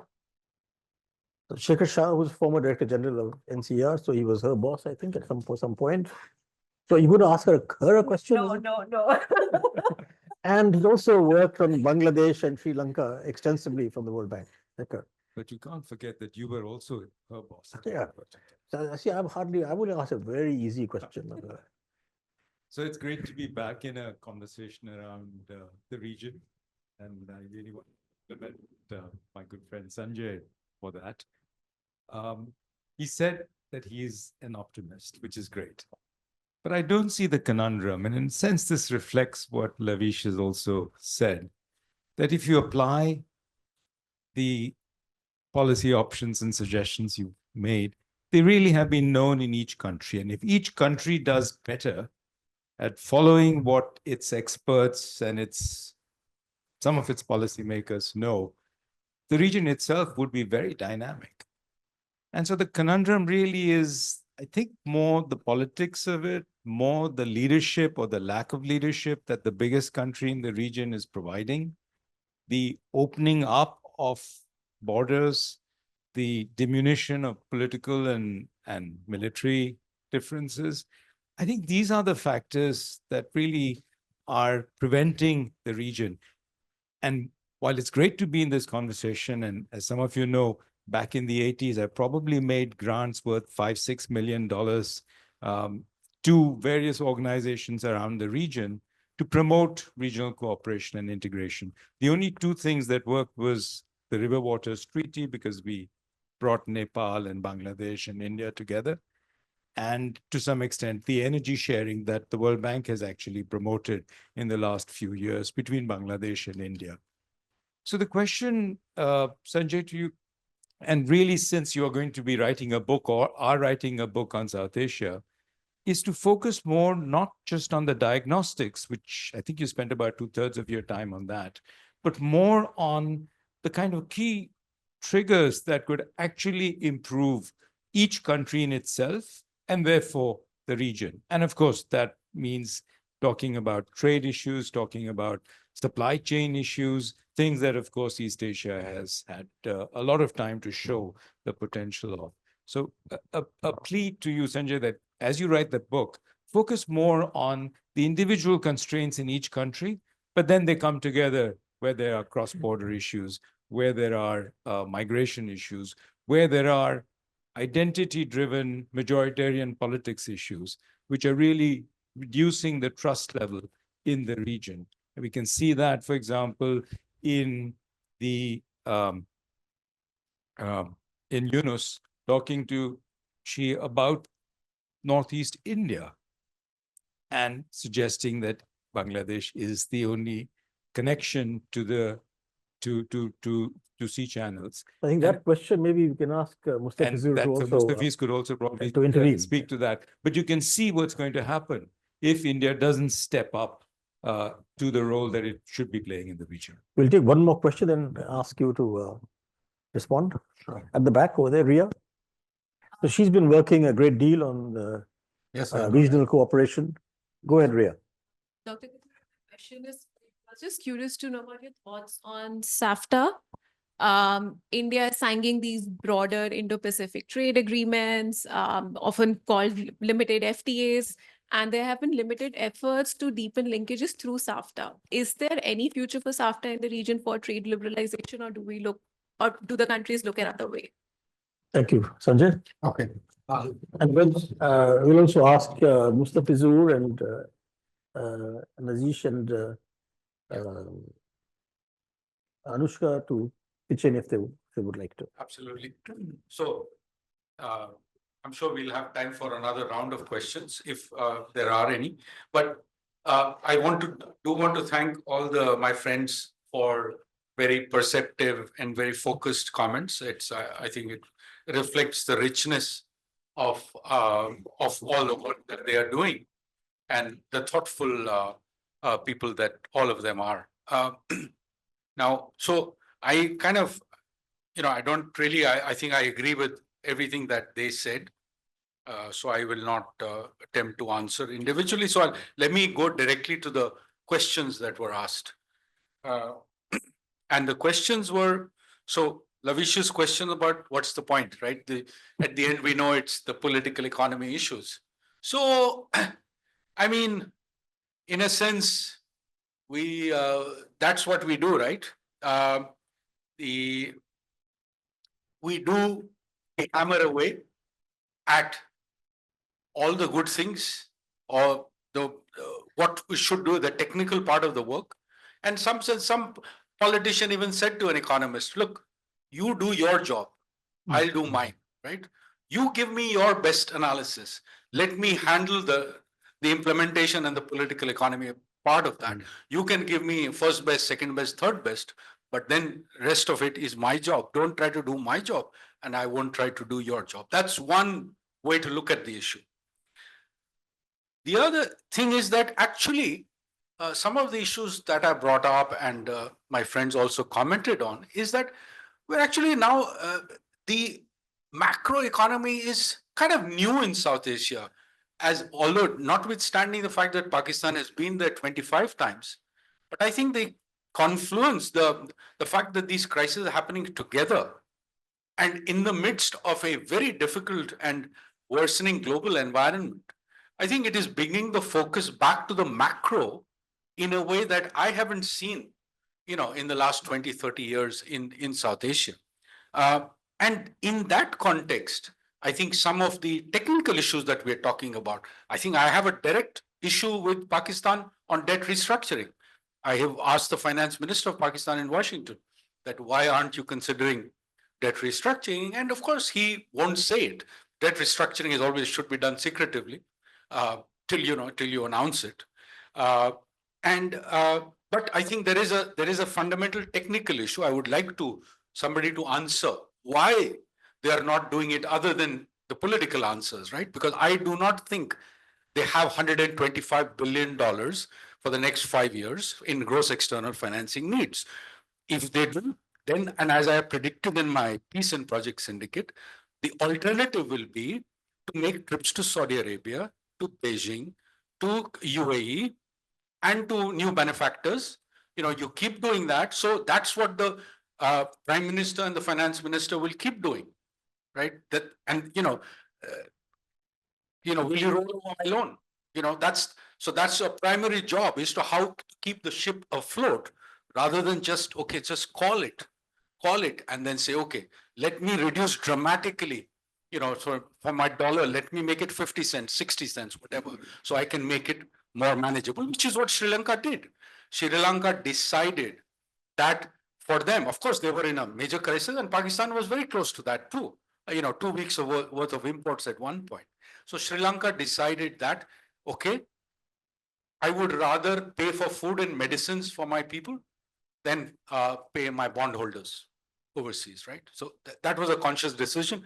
And in April 2022, so I think this is a technical issue on which I don't think we have a consensus. I don't think anybody, maybe I can say it as an outsider. People in Pakistan are not saying it, except for a few. There are a handful who are actually said it very clearly. But I don't think that's enough that's a technical debate, I think, which is worth having. Sanjay, if I can interrupt for 1 second on this issue of debt restructuring. There's some data in your paper which suggests a lot of this is to do with China, which people don't talk about loudly from the region. Then if that is the case, they only have to go to Beijing to debt restructure.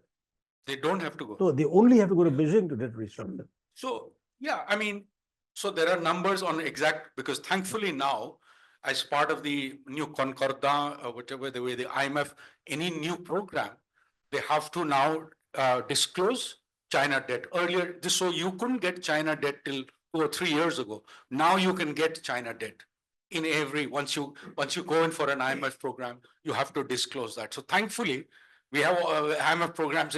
Unfortunately, IMF programs. So you actually have documented the exact amount of China's debt, although the Boston data center says that it's actually higher than what the IMF discloses.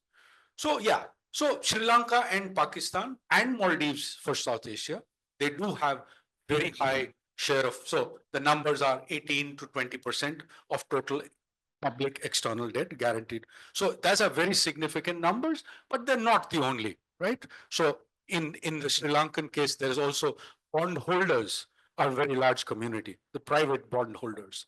There is also the domestic banking system, right? So there are all kinds of numbers. So it's not only China, and as I tell my students in my class also, is that takes two to tango, right? There's a recipient, a very conscious recipient who has taken a loan.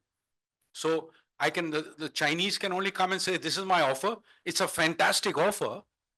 And it comes with all the, I'm going to construct your roads, hospitals, bridges in no time, better than anybody in the world. But these are the conditions. Here's the interest. Here's the cross default clause. Here's the lack of transparency. They won't say it that way. but they don't like it to be transparent, all the terms and conditions. So, and it is a very, very attractive offer out there because there isn't, that counter isn't there, right? There isn't enough of a counterplay, attractive enough counterplay, and the world is still struggling to find an attractive enough counterplay to that Chinese offer. So so I think you cannot blame, I think blame cannot be ascribed, but yes, the exposed situation is, it results in a very high share of Chinese debt in these three countries that I named. Bangladesh is also growing slowly. Mustafiz can speak to that. Bangladesh Chinese debt is also growing. And I know there are signals, there are issues of concern there for Bangladesh. But so, yeah, so anyway, so coming back to the issue of debt restructuring, the issue that Mustafiz is learning from each other. For Bangladesh, the new technical issues that the white paper has done, the committee of which Mustafiz was a part, were growth rates overstated, which I think my friends like Wahidul Mahmood, when I was there in Dhaka, he used to talk about how come Bangladesh GDP is so remarkably stable. It's one of the most stable growth rates that he has ever seen across the world. And so he obviously was implicitly looking at, well, there's something to do with these GDP growth numbers. So I think, and then the final point, Lavish, I want to make to that is that, as John Maynard Keynes said, that everybody is a slave, your ideas are a slave of some defunct economist, or either living or dead. And so I think our job is to, we keep hammering away at the technical issues. And if we are good at the political economy, we can even try to attempt that. But noting Shekhar's suggestion and advice on, and, obviously in a more popular kind of book, I will try to get into the how part a little bit. You can get him to write that chapter, actually, since he suggested it. And don't give him credit. So getting into the how part, yeah. But there is, I think the economists are, the role of economists, I think, in this new world, I think everybody's turning to them everybody wants to know what tariffs mean. I don't think, we don't really know, because there's a change every second day or every day on what this means, right? So Ria's question on SAFTA, any future. So, in the glass half full report, we talked about it, and I've written about it, that SAFTA was hobbled by design.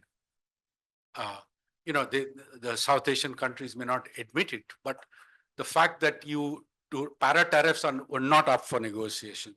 The fact that countries were put up for sensitive lists, where 45% of Bangladeshi imports were in the sensitive list, right? So it is it's a free trade agreement only in name. Another, same for Sri Lanka, same for Maldives, or Maldives actually a bit less, right? So any major exporting, so the import basket, most of it is, a large chunk of it is outside free trade, right? It is not in the zero tariff zone or in the favored tariff zone. So I think it is it's almost like a design thing, and the way SAARC functions.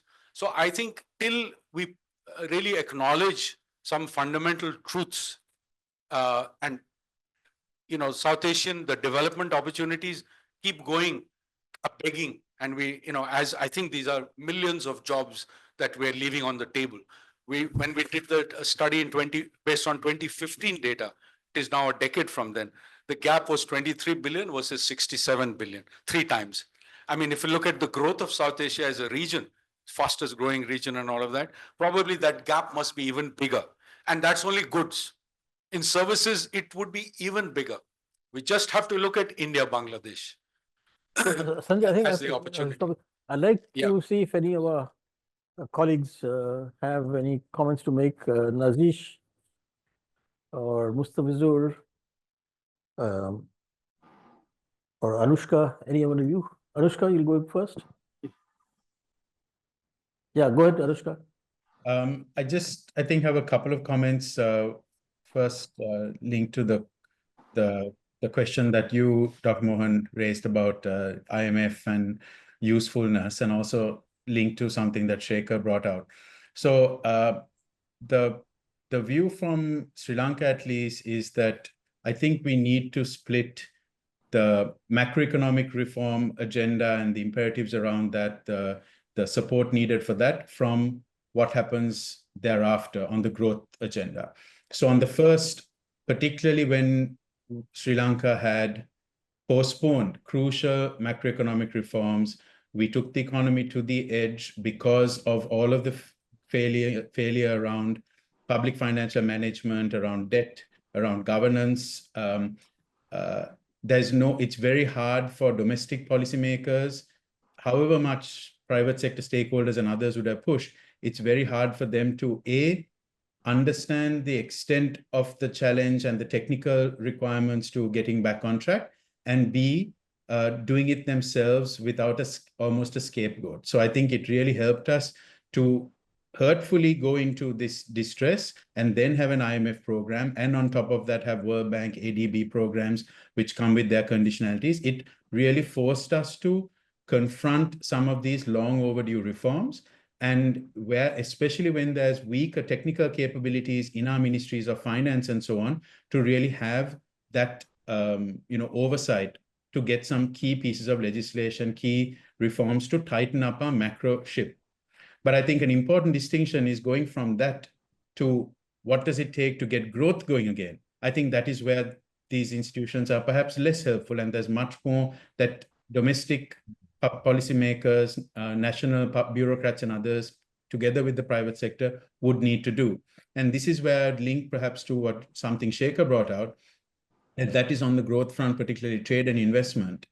On one hand, there's a lot of homework for our domestic economies to do. A lot of homework, even on the regional integration piece, a lot of homework we need to do. So Sanjay pointed out this all-pervasive para-tariffs.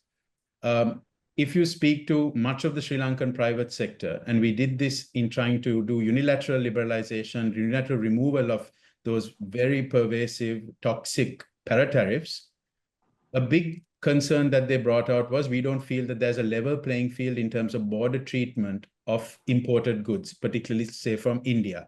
Weaknesses in domestic legislation, domestic regulation, domestic border controls on quality standards, it could be dumping, made them want para-tariffs as a crutch, as the alternative to fixing that stuff.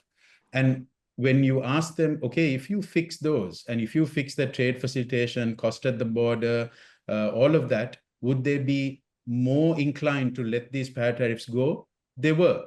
And this would then influence how interested a country is in greater trade integration with a big partner like India. So that, I think, is just one example of the many things that we need to do at home in order to get more interest going around regional integration, bilateral deep trade deepening in our region. The second, I think, is, of course, more regional. And this is where, even though I did mention, we are yet to see this grand architecting, regional sponsorship by our national leaders on the South Asian integration agenda. There's a lot we can do to build up to it. There's a lot we can do to build confidence in it. We see now a lot being done by commercial diplomats, Indian commercial diplomats, Bangladeshi commercial diplomats, building that confidence, building the interest of the private sector on the merchandise side, but also on the services side, to get more trade and investment links going. So it's not that nothing is happening. I think while we wait longingly for that grander, regional integration message to go through, there is a lot that we can achieve through these kind of, particularly on the private sector. And I think surprisingly, I'm not sure how it is for some of the other South Asian economies, at least in Sri Lanka, the private sector waits for those signals. And when we have bilateral agreements, when we have high-level visits from national leaders to each of our countries, when we have commercial diplomats every day looking for ways to build those connections, the private sector moves. And you already see some degree of intra-regional investment, inter-regional movement of professionals, Sri Lankans running Bangladeshi garment factories as managers, Indian companies investing in Sri Lanka, Bangladesh companies investing in Sri Lanka, and vice versa. So I think that is something we have to really focus on while we wait for that grander piece to get sorted out, like we have had in ASEAN. We can talk a lot about how the SAARC Secretariat or BIMSTEC has really fallen short compared to our ASEAN comparators. But until then, I think there's a lot that can be done, particularly with private sector and industry. Thank you. Thank you very much. Mustafizur, you wanted to comment? Yeah, thank you. Thank you, Chair. Shekhar, thank you very much. I think with regard to the Northeast, the perception that we had earlier has changed.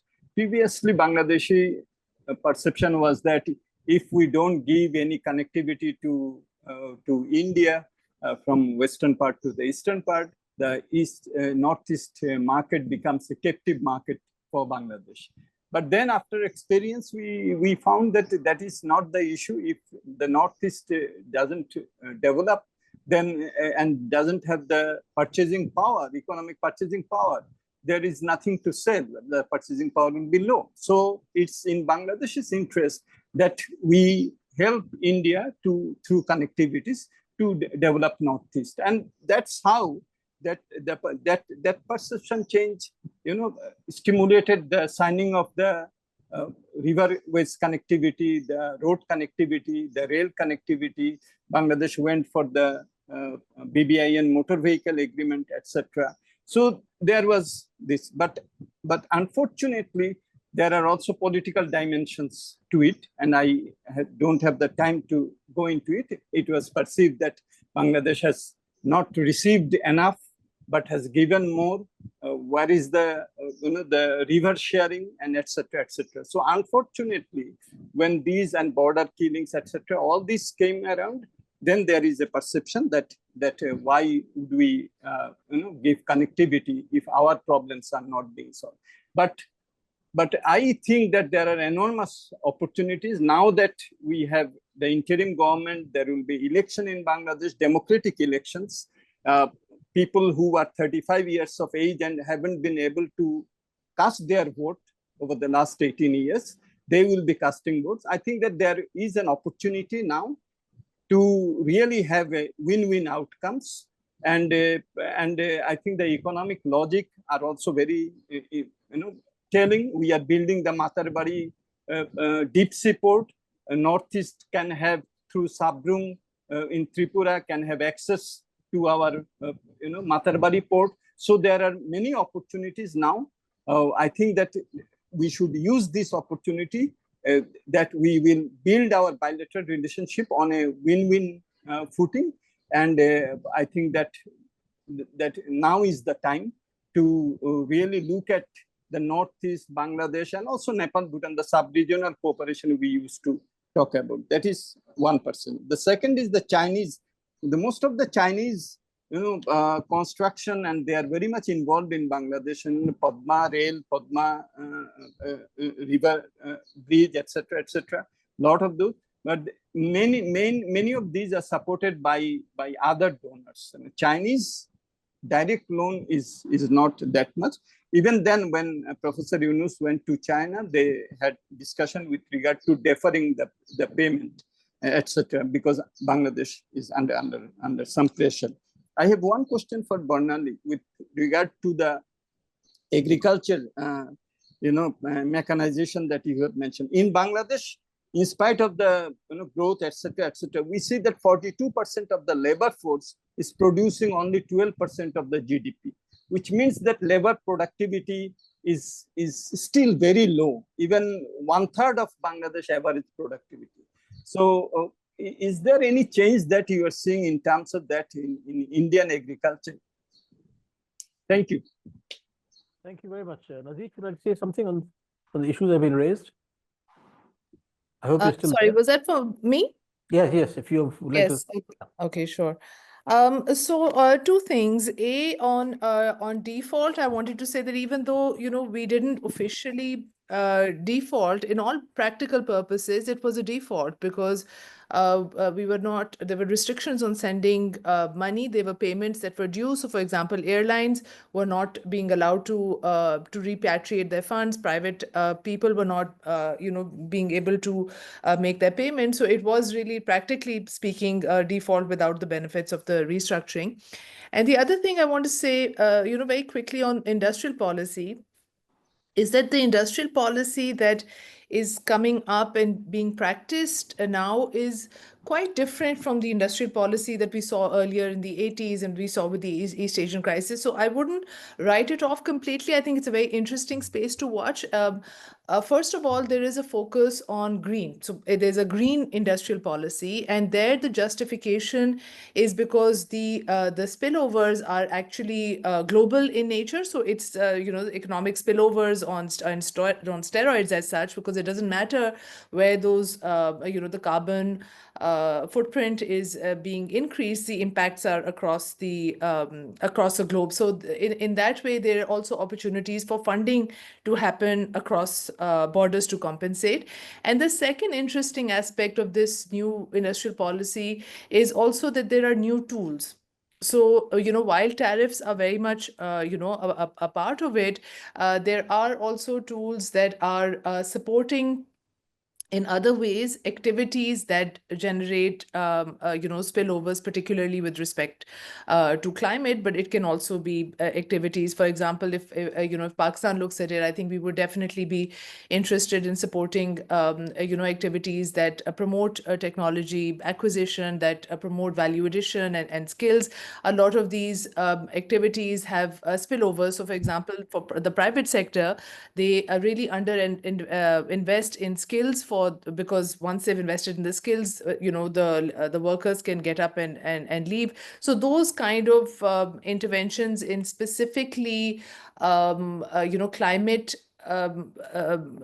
climate related technologies, greener ways of producing existing products, I think that is a really interesting space to watch, and something that maybe we should not write off just yet, saying that we don't have the space to copy the West in that. Thank you. Thank you very much. Rajesh, I'm afraid it's now 5:31. So I have to end. Otherwise, Lavish will jump up. Yeah, okay, go ahead. Thank you very much. Since not my fault, Lavish. In the interest of time, I will just say that the first question that Lavish began with, that beyond economics is political conversation, and where you ended, Sanjay, saying that economists will keep discussing.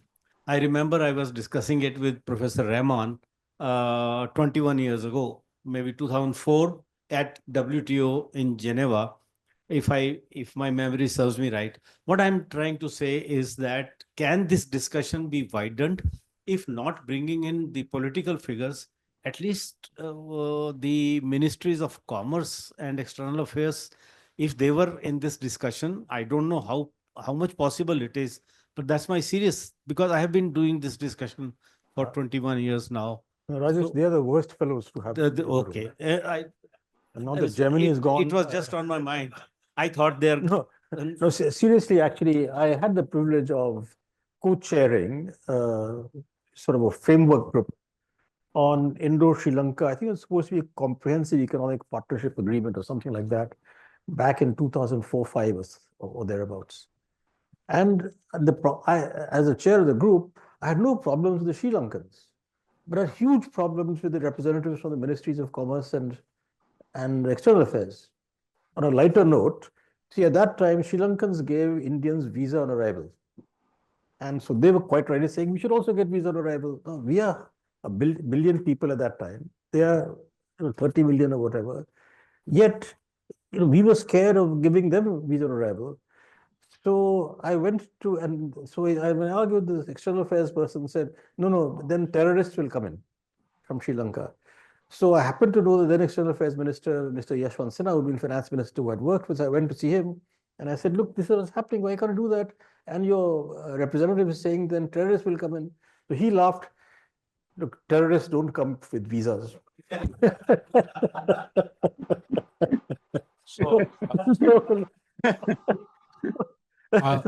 So actually, this is the exact line I use with my this is one of my punchlines for India, Pakistan too, right? You don't use the cross-border actors do not use that. But I want to just say one final thing in response to what Lavish said, the provocation about the political economy side. So I think we have learned, right? In 91, we took the crisis, right? As economists say, the crises are great for reforms, right? You can take the opportunity. The problem is, and I think Anushka laid out very nicely how Sri Lanka has used the crisis to lay out at least certain reforms, right? Which are hopefully make the future or make it less likely that you go back to the IMF. My worry with Pakistan, and I've said this publicly in so many forums, my worry with Pakistan is that I don't see that, the crisis leading to reform situation. I'm afraid I'm not. I mean, it just seems more of the same and successive rounds of IMF program. I don't see anything that is altering the fundamental problems of the Pakistan macro instability. Thank you. Nazish, would you like to comment on this before we end? On Sanjay's comment? Yeah, I mean, I think perhaps we haven't hit rock bottom enough, but yeah, I'm also seeing that there are some. But you do hear sounds of it. So the government right now in policy circles, we are hearing all of that conversation. We want to reduce the dependency, but I think like somebody pointed, I don't really remember who pointed this out, but we have a lot of beginnings, but we're not able to see it through. I think it's also because of the political cycle that in the beginning of the electoral cycle, you have a limited space where you want to quickly see those things through. They are difficult reforms. They're going to be politically very difficult to follow through. But when you get close to, a year before election or a year and a half, you really begin to lose that kind of a political will to see it through, and your eyes are on winning the next election. So we do have this kind of cycle. But I mean, I'm optimistic just because I think there isn't another way to be in this situation. Sorry, thank you very much, Mustafizur, Bornali, Anushka. Thank you so much for being with us this evening. Very, very grateful. Bornali, there was a question which I'll be amiss if I don't ask you to answer that question. So Or have you? Very quickly, I think the sector is characterized by low productivity in India also.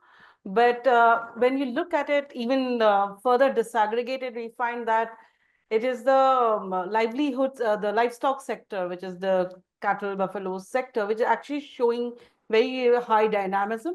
And very interestingly, there's a shift in the workers. That is the number of workers employed in the crop sector, which is horticulture and growing grains. They're moving out to and moving into the livestock sector. So I think these dynamism one has to look out for.